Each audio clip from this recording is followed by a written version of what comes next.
কাদম্বিনী ধর্ষণ এবং হত্যাকাণ্ডের মামলায় অভিযুক্ত টালা থানার প্রাক্তন ওসি অভিজিৎ মণ্ডল এবং সন্দীপ ঘোষকে বুধবার সশরীরে আদালতে হাজিরা দেওয়ার নির্দেশ ছিল, কিন্তু বুধবার মামলার শুনানি চলাকালীন অভিযুক্ত অভিজিৎ মণ্ডল প্রথমে আদালতে উপস্থিত ছিলেন না। এ নিয়ে আদালতের দৃষ্টি আকর্ষণ করেন কাদম্বিনীর পরিবারের আইনজীবী। পরবর্তীতে বেলা ৩:৪০ নাগাদ আদালতে উপস্থিত হন অভিজিৎ মণ্ডল। তবে আদালত কক্ষে উপস্থিত না থাকার কারণে এ বিষয়ে ফের একবার আদালতের দৃষ্টি আকর্ষণ করেন নির্যাতিতার পরিবারের আইনজীবী। তিনি সওয়াল করেন, হাজিরার দিন সশরীরে উপস্থিত না থেকে আদালতের নির্দেশকে অবমাননা করেছেন অভিজিৎ। ওনার আইনজীবী হাজিরা সংক্রান্ত একটি কাগজ জমা দিলেই তো হয় না, আদালতের নির্দেশ ছিল সশরীরে হাজিরা দেওয়ার। এক্ষেত্রে অনুপস্থিতির জন্য অ্যাবসেন্ট পিটিশন দিলেও সেটা আদালতের নির্দেশকে অবমাননা করা হয়। আর এভাবে সশরীরে উপস্থিত না হয়ে আইনজীবীর মাধ্যমে কোনো মতে হাজিরা দেওয়া সম্ভব নয়।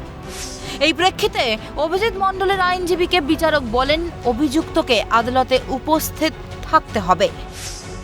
এর উত্তরে অভিজিতের আইনজীবী জানান, ঠিক আছে, তবে একটু সময় লাগবে। অন্যদিকে নির্যাতিতার আইনজীবী সওয়াল করেন, এখন ৩:৪১ বাজে, এখনো অভিজিৎ মণ্ডল আদালত কক্ষে হাজির হননি। বিচারকের কাছে তার আর্জি, দয়া করে বিষয়টি একটু অর্ডারে মেনশন করবেন। উনি আদালত চত্বরে সশরীরে উপস্থিত হয়েছেন, কিন্তু আদালত কক্ষের ভেতরে উপস্থিত হননি। এই প্রেক্ষিতে বিচারক জানতে চান, এত টেকনিক্যাল বিষয় কেন যাচ্ছেন?